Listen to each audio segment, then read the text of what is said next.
Assalamualaikum warahmatullahi wabarakatuh. Selamat datang di Pengadilan Agama Sampit. Apakah kamu tahu? Pengertian dispensasi kawin adalah pemberian izin kawin oleh pengadilan kepada calon suami atau istri yang belum berusia 19 tahun untuk melangsungkan perkawinan. Pemberian dispensasi oleh pengadilan agama bagi mereka yang beragama Islam dan pengadilan negeri bagi yang beragama lainnya. Berdasarkan pada semangat pencegahan perkawinan anak, pertimbangan moral, agama, adat dan budaya, aspek psikologis, aspek kesehatan, dan dampak yang ditimbulkan. Sesuai pada Perma 5 tahun 2019 tentang pedoman mengadili permohonan dispensasi kawin. Hubungan dispensasi kawin dengan pernikahan dini. Dispensasi kawin sebagai pintu masuk nikah dini sudah cukup lama menjadi perbincangan serius di kalangan akademisi maupun praktisi dan pemerhati anak di Indonesia.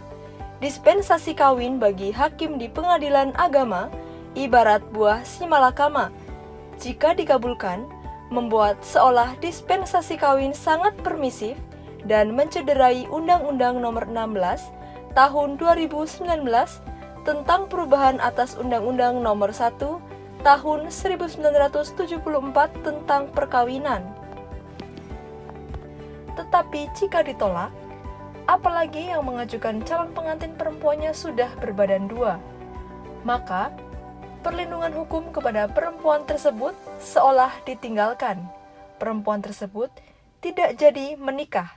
Akhirnya, memilih menikah siri atau ekstrimnya, menggugurkan janin yang sedang dikandungnya. Statistik. Di Indonesia, praktek pernikahan dini kerap kali terjadi.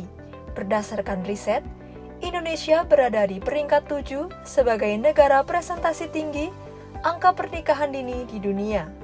Dalam lingkup ASEAN, Indonesia peringkat kedua ASEAN setelah Kamboja. Pasca revisi Undang-Undang Nomor 16 Tahun 2019, terjadi kenaikan yang signifikan terhadap angka jumlah permohonan dispensasi kawin. Menurut data dari Direktorat Jenderal Badan Peradilan Agama, Mahkamah Agung Republik Indonesia, di tahun 2019 hanya ada 23.126 kasus. Kemudian, meningkat tajam menjadi 64.211 kasus pada tahun 2020 dan 59.709 kasus pada tahun 2021. Kemudian, perkara dispensasi kawin di Pengadilan Agama Sampit merupakan paling tinggi se-Kalimantan Tengah dengan jumlah 104 perkara di tahun 2021 dan sampai di bulan Maret 2022 sudah berjumlah 33 perkara. Faktor penyebabnya ialah kemiskinan, tingkat pendidikan rendah, anggapan menikah dapat memberikan perlindungan, menjaga nama baik keluarga, norma sosial, hukum adat dan agama, serta hukum yang kurang tegas. Bahaya pernikahan dini. Bahaya pernikahan dini dari sisi pendidikan. Perkawinan anak melanggar hak anak untuk mendapat pendidikan, bermain, dan mencapai potensi mereka secara optimal, karena dapat mengakhiri masa penting kehidupan mereka sebagai anak-anak. Bahaya pernikahan dini bagi ekonomi.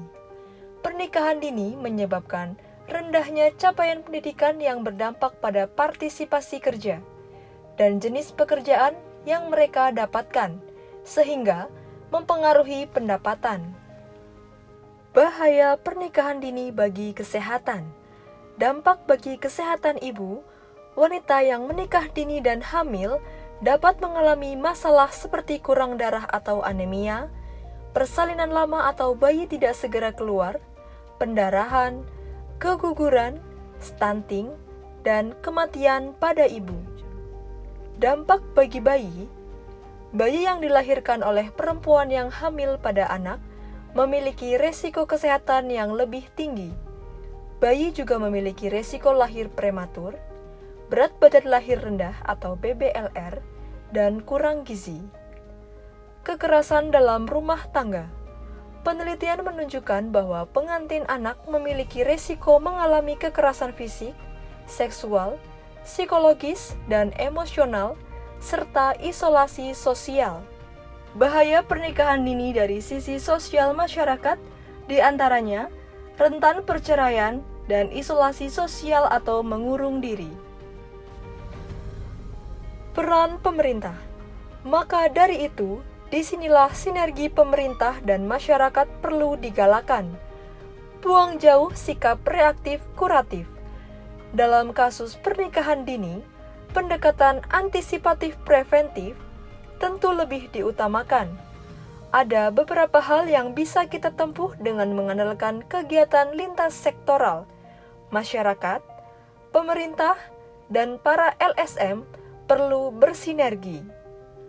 Kokohkan pondasi keluarga dari dalam. Hubungan harmonis dan sikap terbuka perlu ditanamkan sejak dini. Kedua, melalui program PKK atau perkumpulan RT dengan memberikan edukasi seputar nikah dini. Ketiga, dari pemerintah dalam hal ini KUA, melalui para penyuluh agama, dapat memberikan pembinaan rutin dan pemahaman kepada orang tua yang memiliki putra-putri berusia di bawah 19 tahun. Kemudian juga melalui KPAD dan Dinas Pemberdayaan Perempuan, Perlindungan Anak, Pengendalian Penduduk dan Keluarga Berencana atau P3P2KB. Rekomendasi. Sebelum para pihak mengajukan dispensasi kawin, diharapkan untuk mengikuti konseling atau pembinaan melalui Dinas P3P2KB untuk mendapatkan gambaran atau pencerahan tentang pernikahan, sehingga para pihak mendapatkan pencerahan dan pandangan tentang pernikahan. Selain di Dinas P3P2KB, para pihak juga bisa menempuh pembinaan dan konseling melalui KPA setempat. Kemudian, ada KUA juga yang bisa menjadi wadah untuk mendapatkan pembinaan atau konseling. Benteng terakhir adalah Pengadilan Agama yang mengabulkan permohonan dispensasi kawin. Dengan melibatkan dan kerjasama banyak stakeholder, usaha untuk mengatasi polemik ini segera teratasi. Stop pernikahan dini dari sekarang. Wassalamualaikum warahmatullahi wabarakatuh.